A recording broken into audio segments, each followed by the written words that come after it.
Imagine a secure facility, okay? Not just any building, but one holding, say, blueprints for a new, highly classified transport system.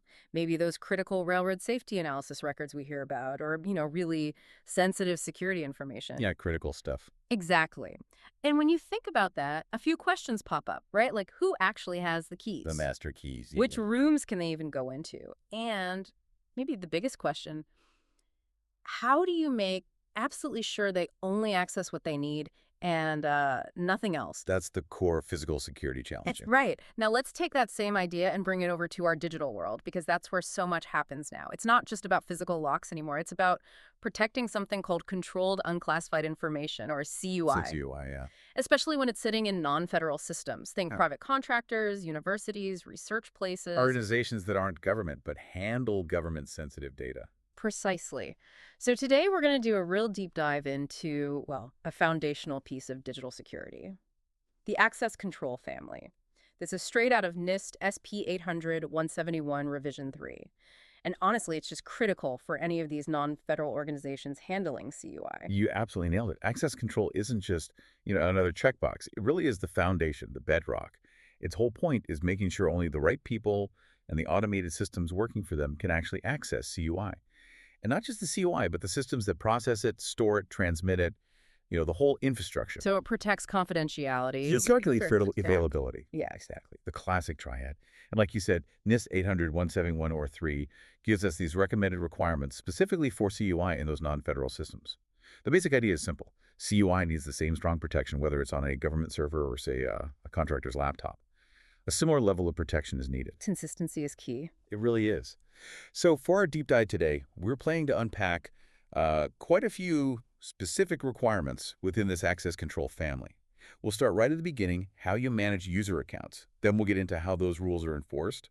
We'll cover securing remote access, mobile devices, what happens if someone keeps typing the wrong password, even stuff like public websites. Sounds comprehensive. Each one plays its part. They all build up to create, hopefully, a really robust security posture for protecting that CUI.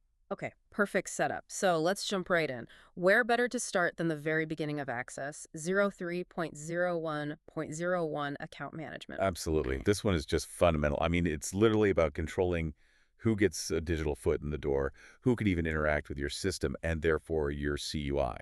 It's the gatekeeper, right? If you don't manage accounts properly, well, you're asking for trouble. How so? Well, a couple of ways. Unauthorized people might slip through if accounts aren't tracked.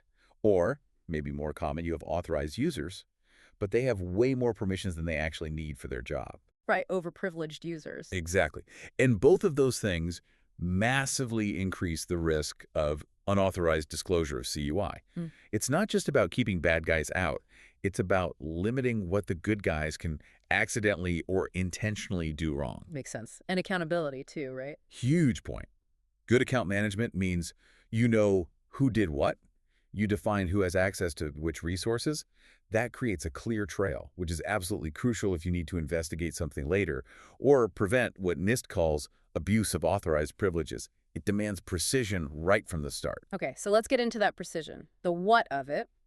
First, organizations have to define the types of system accounts allowed and prohibited. Yeah, you need categories. So what kind of accounts are okay? Like individual user accounts are standard, admin accounts, maybe temporary ones for projects, service accounts for software. Right, and just as vital, which ones are not okay. Like generic shared accounts, usually a big red flag. Because you can't tell who actually did something. Exactly. Kills accountability. So defining those types up front is step one. Then you need really clear policies and procedures. And these have to cover the whole life cycle of an account. The whole lifespan, cradle to grave. Right. How you create, enable, modify, disable, and remove them. It's not just setting up a username. No, creation involves setting initial permissions. Modification is key when roles change. Disabling needs to be immediate when someone leaves or loses the need for access. And removal is the final cleanup. Yep, often after a set period. And the last big piece here is you have to explicitly specify authorized users of the system, group and role membership, and access authorizations. That's the privileges part. So knowing exactly who is allowed to do what, down to the file or function level maybe? Ideally, yes. Granularity matters. Okay, let's make this concrete. Picture a research firm, non-federal, working on a government project, maybe involves those railroad safety analysis records, Right. CUI. Got it. A new data analyst joins. When they get their account, it's not just new user, it's specifically a data analyst user type. But role-based. They get put into specific groups. These groups only give access to the analysis tools and the specific project folders for that railroad data. They definitely don't get admin rights or access to, say, HR files that might also be CUI. Least privilege in action from day one. Exactly. Now, say that analyst moves to a different project, one that doesn't involve CUI. What happens? Their account privileges have to be modified immediately. Remove the CUI access. Adjust to the new role's needs. And if they leave the firm altogether? Account disabled. Yeah. Instantly, or as close as possible. Then, later, fully removed. No lingering access allowed. It has to be dynamic. So account management, it's really about that precision, that ongoing diligence, building a solid foundation for who touches your CUI. It is. But, the real challenge I see for organizations isn't always the initial setup. It's keeping up with it. The auditing, the adjustments. Privilege creep is real. Totally. Privileges can just build up over time if you're not actively managing them, like digital clutter. So maybe the insight here is, how often are you really auditing who has what access? Not just onboarding and offboarding, but in between. That's the critical point. And it leads us perfectly into the next requirement, A03.01.02, access enforcement. Because, okay, account management defines who should have access and what they should be able to do, but access enforcement, that's where the system actually makes it happen. Where the rubber meets the road, yeah. Exactly. It's the technical mechanism, the digital lock and key that enforces authorized access to the system. Without this active enforcement by the technology itself, your beautifully written access policy, it's just a piece of paper. A suggestion. A paper tiger. Precisely. This is where policy becomes reality, where your theoretical protections turn into actual active barriers against anyone trying to get where they shouldn't, whether by accident or on purpose. So what here is really focused on the system's job. The system itself has to be configured to enforce authorized access to CUI. It's not just policy docs, it's the tech doing the blocking. Blocking access to CUI files, but also other information and system resources they shouldn't touch. Active prevention in real time. And it also has to enforce the assignment of access authorizations, the privileges, Sure. for individuals, groups, roles, even devices. Yes. So if a user's role says no access to that CUI database, the system itself has to block the attempt, not just rely on the user knowing they shouldn't try. How does it do that, typically? Things like ACLs, access control lists. ACLs are common, yeah. Yeah. Permissions attached directly to resources. Or role-based access control, RBAC, is very prevalent. You group permissions by job role. Makes management easier. Okay, back to our research firm with the CUI database. An employee, maybe they're just curious or they click the wrong link, tries to open a folder. This folder has sensitive security information they're definitely not authorized for. The system, because it's configured with ACLs or RBAC, checks their credentials against their required permissions for that specific folder. If And that's denied, the system blocks it. doesn't just log it, it actively stops them. A real barrier. Exactly. That's enforcement. This really highlights that difference between strategy and execution, doesn't it? Defining rules is step one, absolutely vital. Foundational. But having the system actively automatically say, nope, sorry, you can't go there, that's what makes access control work. It's like building a real digital fence, not just drawing lines on a map and hoping for the best. Well said. And building on that fence idea, let's talk about 03.01.03 information flow enforcement. This one's really interesting and subtly different from general access enforcement. It doesn't just focus on who can access information. It focuses on where that CUI can go, where it can transit or move. Controlling the movement, not just the access points. Exactly. It's designed to stop sensitive info from flowing into unauthorized areas, or maybe more critically, flowing out of your controlled environment, even if the user involved actually has permission to view the data. So it could stop someone emailing CUI out, even if they can see it on their screen. Potentially, yes. That's a key use case.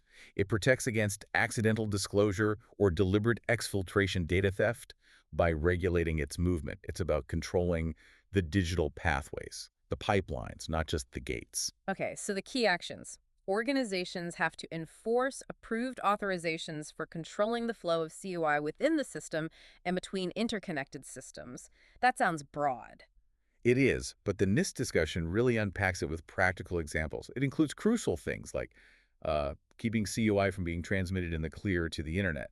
No unencrypted CUI floating around. Makes sense. What else? It also covers blocking outside traffic that claims to be from within the organization. That's fighting spoofing attacks, where outsiders pretend to be insiders. Yeah. And restricting requests to the internet that are not from the internal web proxy server. That helps control and monitor outbound connections. So you know where your data is trying to go. Right. And even limiting information transfers between organizations based on data structures and content. That could involve deep packet inspection or data loss prevention tools looking inside the data flow. Where does this enforcement usually happen? Firewalls? Often at the boundaries, yes. Boundary protection devices, firewalls, routers, gateways, maybe secure encrypted tunnels like VPNs. They use specific rule sets or configuration settings to manage these flows.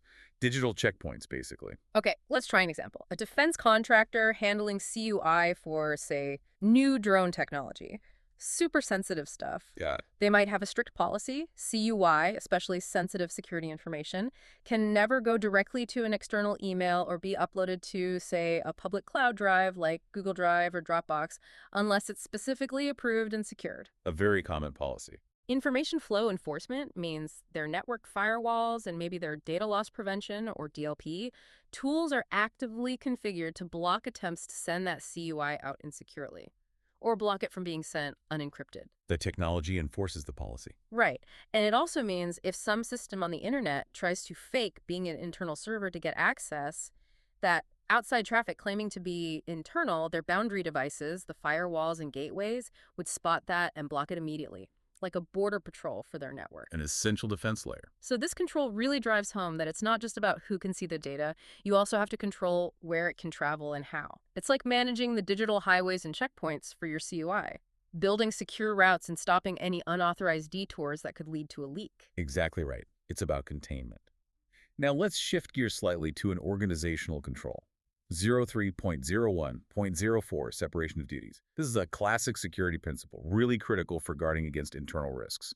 Everything from simple human error right up to malevolent activity without collusion. Without collusion, meaning it makes it harder for one person acting alone. Precisely. The beauty of it is that by deliberately dividing critical tasks among different people, you ensure no single individual has enough unchecked power to compromise the system or the CUI all by themselves. Built-in checks and balances. Exactly. It dramatically reduces the risk of a malicious insider doing damage unilaterally, but maybe just as importantly, it lessens the chance of one person's accidental mistake causing a major breach. It forces collaboration and oversight. It's about distributing trust. So how does an organization actually implement this? What's the what? Well, first, you have to do the analysis. Identify the duties of individuals requiring separation. You need to figure out which tasks, if one person did them all, would create too much risk. Like approving payments and making payments. Classic accounting example. Exactly like that. Or in IT, maybe creating accounts and assigning permissions. Once you've identified those high-risk combinations, you have to define system access authorizations to support separation of duties. Your technical controls the permissions in the system must actually reflect and enforce this separation. The discussion mentions dividing mission functions and support functions. Maybe the person designing a system isn't the only one approving its security settings. Okay, let's take our non-federal org processing CUI for government contracts again. An IT admin might be responsible for the technical task of creating a new user account. They set it up in the system. Okay. But a different person, maybe a manager or a specific security role, is required to formally approve the access privileges for CUI before that new user can actually use them. The creator can't also be the sole approver. Right. Creates oversight. Or maybe the person who runs the CUI data backups isn't the same person who has the authority to restore that data in an emergency. Another good example, dividing backup and restore functions. This division forces a check and balance.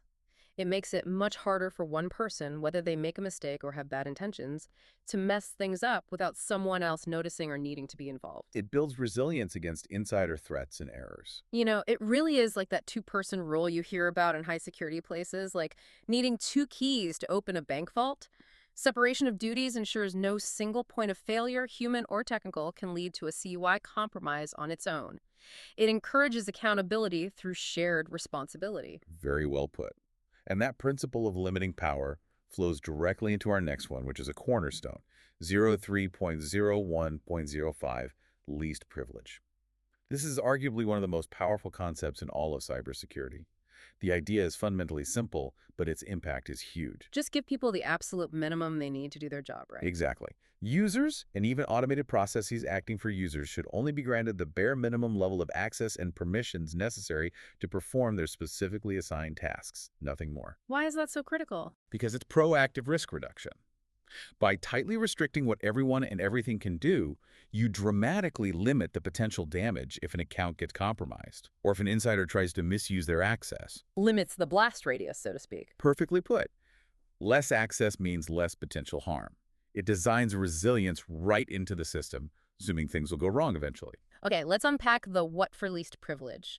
The core rule is organizations must allow only authorized system access for users or processes acting on behalf of users that is necessary to accomplish assigned organizational tasks. Necessary. Not convenient, necessary. Right, and access should be authorized specifically to organization-defined security functions and security-relevant information.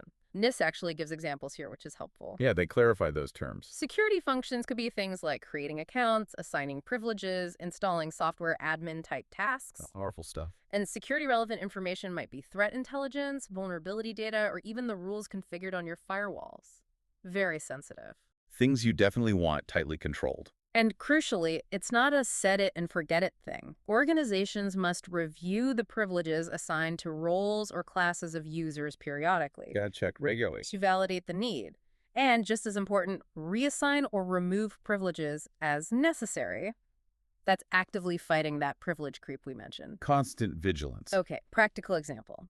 A university department handling CUI for grant applications, maybe involving sensitive security information. Okay. A researcher needs access to their specific grants documents and related CUI. Under least privilege, they would not get access to other researchers' grants. They wouldn't be able to install software on the CUI system or change network settings. Access is tightly scoped to their exact tasks. Right. If that researcher finishes their grant and moves to a project without CUI, what happens? Their access gets reviewed immediately. Yeah. Those CUI-specific permissions removed. Their access shrinks to match their new minimal needs. So you can think of least privilege as like the ultimate minimalist approach to giving out access. Marie Kondo for permissions. Maybe. If a user doesn't absolutely positively need it for their job, they shouldn't have it. It's all about precision, not being generous with access. Every permission granted increases risk, so it has to be justified. Absolutely. And building directly on that, we have 03.01.06 least privileged accounts. This takes that core principle and zooms in on the most powerful accounts in any system. We're talking admin accounts, root accounts, domain admin accounts, the ones with extensive, often almost unlimited, access and control, the keys to the kingdom. And the risk there is obviously huge if they're compromised. Immense. Misuse or compromise of these accounts poses the highest possible risk to CUI, to system integrity, everything. So this requirement is laser-focused on safeguarding these super powerful accounts. It recognizes they're prime targets for attackers and incredibly dangerous if misused accidentally or deliberately. Okay, so the what for these accounts must be pretty strict then. Extremely. First, organizations must restrict privileged accounts on the system to organization-defined personnel or roles. Only a very small, select, explicitly named group should ever have these. It's not handed out lightly. Makes sense. Limit the number of keys. Right. But here's the really crucial part, the one that often gets missed in practice.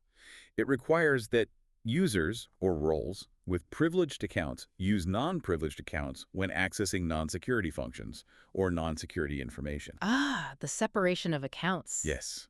This is vital.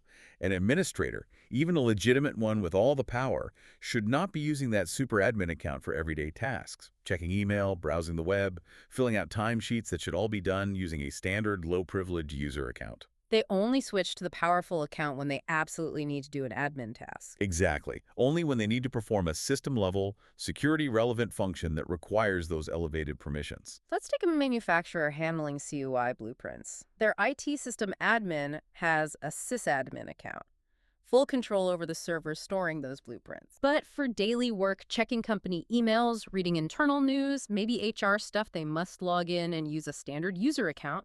low privileges. Right. They only elevate maybe using run as administrator or logging into a separate admin console when they genuinely need to do something like install a critical security patch on that CUI server or change a major network setting. That separation dramatically cuts down the exposure of that powerful admin account to everyday threats like phishing emails or malware from browsing. So this requirement is really about separating your normal work from your power work. Like having a master key, you wouldn't carry it around daily and use it for every door. You'd keep it locked up safe. Right. You keep it secure, only use it when absolutely needed, and use your regular key day to day. It minimizes the attack surface by reducing how often those superpowers are active and exposed. Vital defense. Extremely vital. And that leads logically to 03.01.07 least privileged functions. This takes least privilege another step deeper. It builds on the previous two, but focuses not just on powerful accounts, but on specific sensitive actions or functions, regardless of maybe who is doing them or which account they're using. So protecting specific critical operations. Exactly. And what's really interesting, NIST explicitly calls out in the discussion that logging the use of privileged functions is one way to detect such misuse and mitigate the risks from insider threats and advanced persistent threats.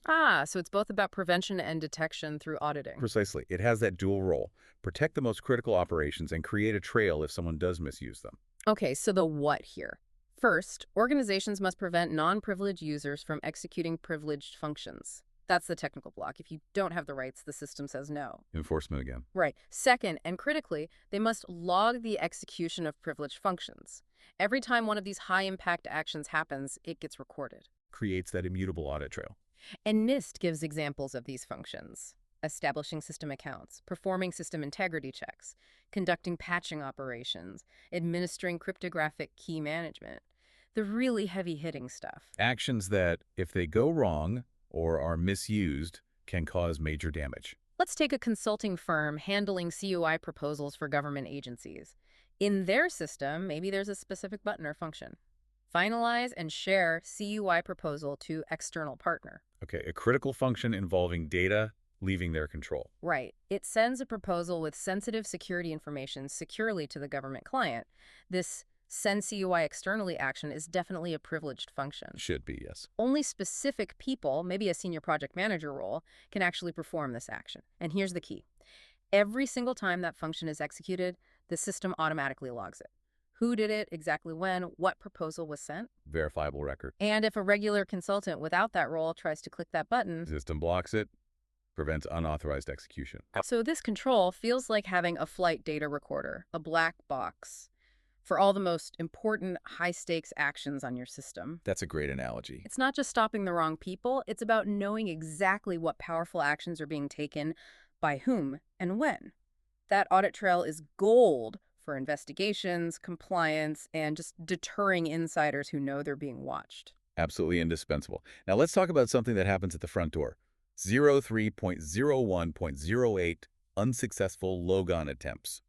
Seems simple, but it's crucial. Why? Because repeated failed logins are often the first sign of trouble. Someone trying to brute force a password. That's a classic example. Or maybe just an unauthorized person trying to guess their way in.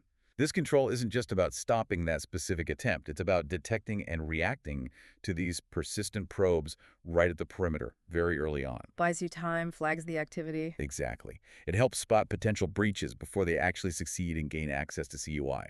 Early warning is critical. So what does this system actually have to do? Well, organizations must first limit unsuccessful logon attempts to the system.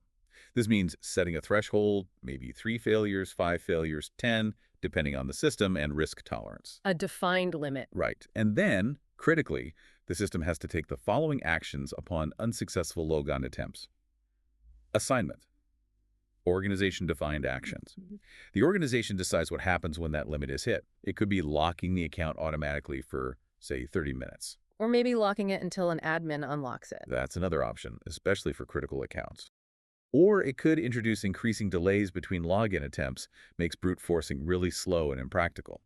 The goal is to make it harder and riskier for attackers to keep trying.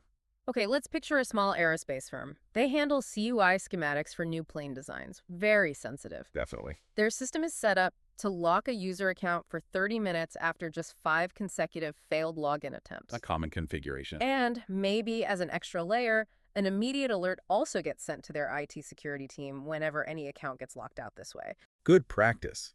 Defense in depth. So this does two things. It actively stops attackers from just sitting there hammering away at passwords for access to those railroad safety analysis records, making brute force much harder. Deters the attack. And it simultaneously tells the security team, hey, someone's failing logins over here, so they can investigate before a potential breach happens. Isn't that crucial head start? It's like your digital alarm system for the front door, right? If someone jiggles the handle too many times, the alarm goes off. It's about spotting and deterring suspicious activity right at the doorstep, frustrating attackers before they even get inside near the CUI. Very effective first line of defense. Now, related to that initial access attempt, we have a 03.01.09 system use notification.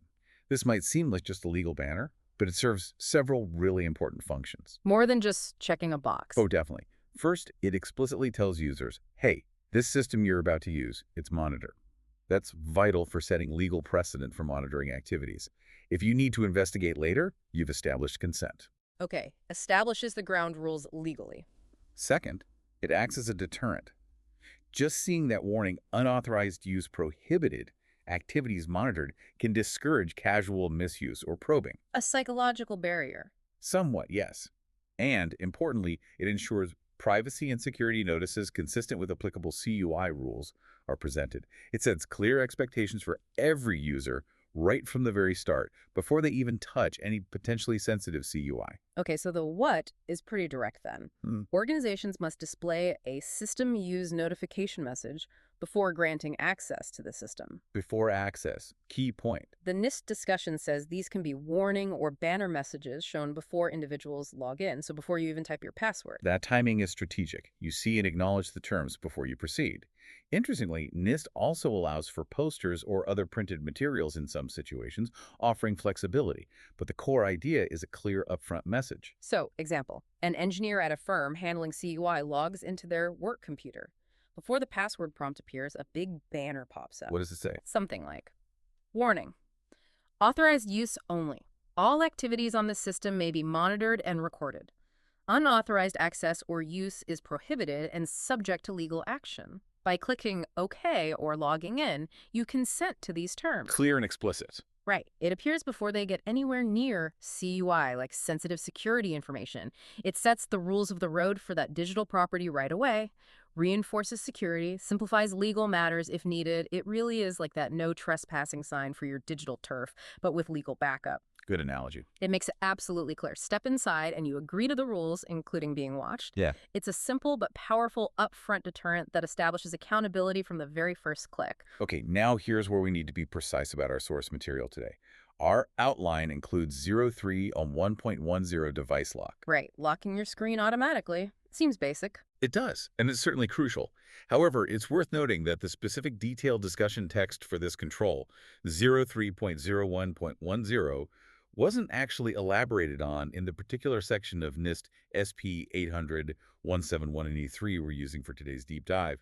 The text jumps from 03.01.09 right to 03.01.11. Ah, okay, so the specific details aren't in this part of the doc we're dissecting. Correct. But yeah, its presence in the overall access control family list clearly shows it's important in the grand scheme of CUI protection, right? Absolutely. Its inclusion signals its significance. And it often ties in closely with the next one, session termination, doesn't it? Both are about dealing with inactivity or unattended systems. They're very closely related concepts, yes. Securing the system when the user isn't actively interacting with it.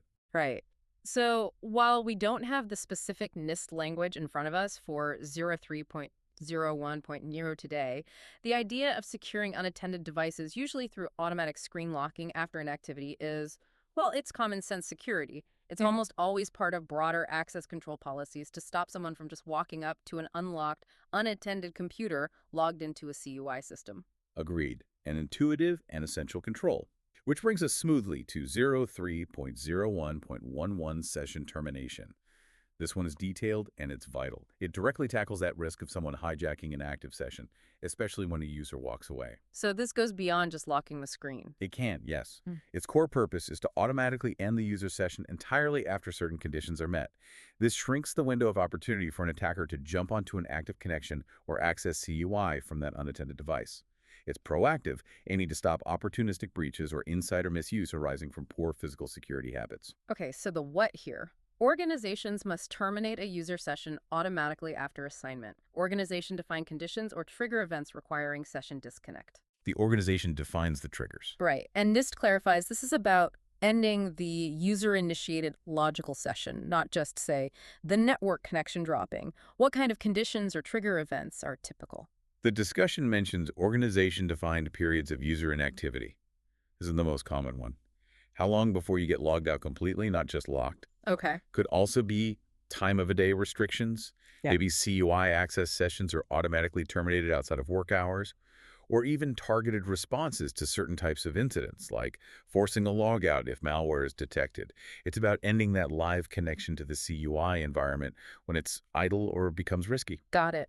Let's use a university lab working with sensitive CUI research data, maybe related to, I don't know, advanced materials. Okay. Their computers are set up to automatically log out the user completely after 15 minutes of keyboard and mouse inactivity, not just log out. A stricter approach. So if a student gets up for coffee, forgets to lock their machine, after 15 minutes, poof, their session is gone. Anyone walking up later can't just wiggle the mouse and get back into the CUI system, like accessing railroad safety analysis records or whatever they were working on. Protects against that walk-up threat, even if the user forgets to lock. Simple, automated safeguard. It's like your digital auto logout feature, a step beyond screen lock. It's a powerful way to ensure that even brief moments of inattention don't become major CUI security holes. Minimizes exposure when systems are idle. Very important, especially in shared or open environments. Now let's talk about accessing systems from outside the building. EO 3.01.12 remote access. This is hugely relevant today, obviously. Remote work is everywhere. But remote access inherently expands your attack surface. Why? Because users are connecting from places you don't control. Home networks, coffee shops. Exactly. Potentially less secure environments. This control is specifically designed to manage that increased potential vulnerability that comes with remote connections. It's about ensuring CUI stays protected even when accessed from far away, extending your security perimeter intelligently. So what do organizations have to do? What's the what? It's quite layered. First, they must establish usage restrictions, configuration requirements, and connection requirements for each type of allowable remote system access. Not one size fits all. Different rules Yeah. for VPN versus virtual desktop, maybe. Justly, tailored rules. Critically, each type of remote access must be authorized prior to establishing such connections.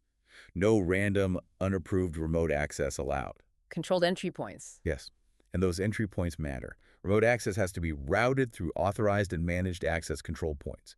Think secure gateways, VPN concentrators, secure VDI portals, controlled choke points. Not just directly connecting from the internet to the CUI server. Definitely not. And even with authorized remote access, remote execution of privileged commands and remote access to security-relevant information needs separate, explicit authorization and tight control. Least privilege still applies, maybe even more so remotely. Okay, example time. A logistics company handling sensitive security information for government contracts. Lots of remote workers. Common scenario. Their policy: remote access to CUI systems, only allowed via a company-issued laptop. This laptop has a pre-configured encrypted VPN connection. That's the managed access control point. It creates that secure tunnel. Mandatory use of corporate assets and VPN. Right. Employees are explicitly forbidden from accessing CUI over, say, unsecured public Wi-Fi without using that VPN or maybe another approved secure method. Yeah. And if someone needs to remotely run admin commands on the CUI server. That needs extra hoops. Exactly. It has to be pre-authorized via a documented process, and every command is meticulously logged for auditing. Accountability and control, even remotely. Remote access is essential now, no doubt, but it's also a huge risk vector. This control is all about building that secure, encrypted tunnel from the remote location right back into your protected CUI environment. No backdoors, no unmonitored paths, making remote work secure. Critical for the modern workforce. Oh. Now, slightly different connection method. 03.01.16 Wireless access. Wireless is super convenient, obviously, flexibility is great, but it brings unique security headaches. Because the signals just go everywhere, through walls. Exactly. Unlike a wired connection contained in a cable, wireless signals can broadcast well beyond your physical office walls. This makes them inherently vulnerable to eavesdropping, interception, and unauthorized connection attempts in ways wired networks aren't. This control aims squarely at mitigating those specific wireless risks when CUI is in play. An unsecured Wi-Fi signal is basically an open invitation. So how do you lock down Wi-Fi and other wireless for CUI? What's Right. required? Similar to remote access, you need to establish usage restrictions, configuration requirements, and connection requirements for each type of wireless access. Plan carefully for internal Wi-Fi versus guest networks, for example. Authorization needed again. Yep. Each type of wireless connection needs to be authorized prior to establishing such connections. Prevents rogue access points or unauthorized devices joining easily. And here's a specific technical measure. Disable, when not intended for use, wireless networking capabilities prior to issuance and deployment of devices. Turn off Wi-Fi, Bluetooth, NFC if the user doesn't actually need it for their CUI job. Precisely. Reduce the attack surface. Ah, The NIST discussion also stresses using strong authentication protocols, ones that protect credentials and provide mutual authentication. mutual authentication, meaning the network checks the device and the device checks the network. Essentially, yes. Both sides prove they are who they say they are. And organizations need to authenticate both the individual and the device connecting wirelessly. Think protocols like WPA2 Enterprise or WPA3 Enterprise using individual user credentials, not just a shared password everyone knows. Okay, let's take a software firm developing apps for the government, sometimes involving CUI. Their internal Wi-Fi network, the one that can reach systems with railroad safety analysis records, requires strong authentication. Maybe WPA2 Enterprise using each employee's unique username and password, plus maybe device certificates. Robust authentication. Their guest Wi-Fi, completely separate, different network segment, maybe even physically separate hardware, and strictly configured so it absolutely cannot reach any internal CUI resources. Air-gapped, essentially. Essential separation. And furthermore, when they issue new company laptops, non-essential wireless stuff like Bluetooth might be disabled in the BIOS or OS by default unless the user's specific CUI-related role requires it. Proactive hardening. Wireless convenience is great, but yeah, it comes with risk. This control is about making sure those wireless connections are just as secure, encrypted, and controlled as your physical cables, acting like an invisible, secure tunnel, not an open broadcast, making convenience safe. Exactly. Now let's talk about devices that leave the building entirely. 03.01.18 Access Control for Mobile Devices. This one directly confronts the unique issues with smartphones, tablets, even smartwatches now. They're everywhere. And they get lost or stolen easily. Exactly. They're portable, easily misplaced, and often hold sensitive data or provide access to it. There is significant CUI risk because ensuring their physical security consistently across all the places people take them is incredibly hard. This control tackles those specific challenges, protecting CUI on devices that literally walk out the door. Okay, so what are the requirements for mobile CUI access? Again, starts with policies. Establish usage restrictions, configuration requirements, and connection requirements for mobile devices. Clear rules on how they can be used for CUI, required security settings like strong passcodes or biometrics, and how they connect. Authorization again. Yes, you need to authorize the connection of mobile devices to the system. Can't just connect any personal phone to the CUI network. Needs approval and likely management. And here's the absolute key technical requirement. Implement full device or container-based encryption to protect the confidentiality of CUI on mobile devices. Encryption is mandatory. Mandatory for CUI on mobile. Full device encryption scrambles everything. Container-based encryption creates a secure, encrypted sandbox just for work data and apps on the device. Either way, the CUI is protected if the device is lost or stolen. NIST defines mobile device pretty broadly, right? Smartphones, tablets, smartwatches. Yes, small form factor, operates wirelessly, local storage, self-powered. And they wisely note that protecting these devices also relies heavily on user behavior policies, requiring users to physically protect them when outside controlled areas. The human element is huge here. Okay, let's take a healthcare org. They partner with federal agencies, handle CUI with patient data. Super sensitive. Highly sensitive CUI. Their staff uses tablets to access or maybe temporarily store sensitive security information while visiting patients or working remotely. Those tablets, they must have full device encryption enabled. non-negotiable. Data at rest protection. So if a tablet gets left in a taxi or stolen, the CUI on it is unreadable without the decryption key or passcode. And their policies also strictly forbid leaving these devices unattended in public and mandate strong passcodes or fingerprints, combining technical and behavioral controls. That's the right approach. Mobile devices are basically tiny walking computers. Huge potential vulnerability. This control is about wrapping the CUI itself in a strong shield, making sure that even if the physical device is gone, the data remains locked down, like a vault inside your pocket safe. Essential for mobile CUI. Now, related to devices outside your control, let's look at 03.01.20, use of external systems. This tackles things like employees using personal laptops, BYOD, or systems owned by partner organizations. The key challenge.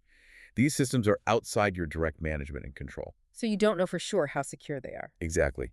Using them to access or process your CUI introduces significant, often underestimated risk. You lose direct oversight. This control is designed to rigorously manage that risk by setting very clear boundaries and imposing strict requirements before CUI ever touches such systems. It's about extending your security influence where possible or blocking access where it's not. So what does it demand? What's the what? It's quite demanding, requires proactive work. Organizations must establish terms, conditions, and requirements for using any external system before allowing access. It's a prerequisite. Gotta have rules up front. Right. And accessing or processing CUI on an external system is only allowed after two big conditions are met. First, verification of the implementation of security requirements on the external system. You need proof it meets your CUI standards. So you might need to audit the partner system or the employee's personal laptop. Potentially, yes, or get reliable attestation. Yeah. Second, retention of approved system connection or processing agreements. Formal, documented legal and technical agreements need to be in place. Paperwork and verification. Yes. And it also restricts using your organization's own secure portable storage, like encrypted USB drives, on these external systems. Don't plug your secure company drive into an untrusted personal PC. Prevents data leakage or malware transfer. Right. NIST defines external systems broadly. Personal devices, computers in public places like hotel business centers, and systems owned by other non-federal partners. Okay, example. A consulting firm advises federal agencies on railroad safety analysis records. CUI involved. Yeah. An employee wants to work from their personal home computer. The firm's policy says generally no, unless that personal PC meets specific, verifiable security standards. Up-to-date OS and antivirus, disk encryption enabled, maybe specific security software installed. Setting a high bar for BYOD CUI access. And the employee has to sign a formal agreement acknowledging their responsibility for CUI security on their personal device, possibly agreeing to remote security checks. Plus, the policy absolutely forbids using company-issued USB drives, which might hold CUI tools or data on that personal machine. Strict controls to mitigate the risk. This control really forces you to accept that your CUI is only as secure as the weakest system it touches. When you go beyond your own controlled environment, you need really strong assurances, strict rules, and formal agreements to keep that security level high. Approach external systems with caution and lots of upfront checking. Crucial boundary control. Finally, let's cover 03.01.22, publicly accessible content. This seems obvious, but it's a critical final check. It's the fundamental safeguard against accidentally putting CUI out where the whole world can see it. Because CUI means controlled unclassified information, not public unclassified information. Exactly. By definition, it's not meant for public release. But mistakes happen. An old document left on a website, a misconfigured cloud storage setting. Even a seemingly small slip-up can lead to a major damaging breach.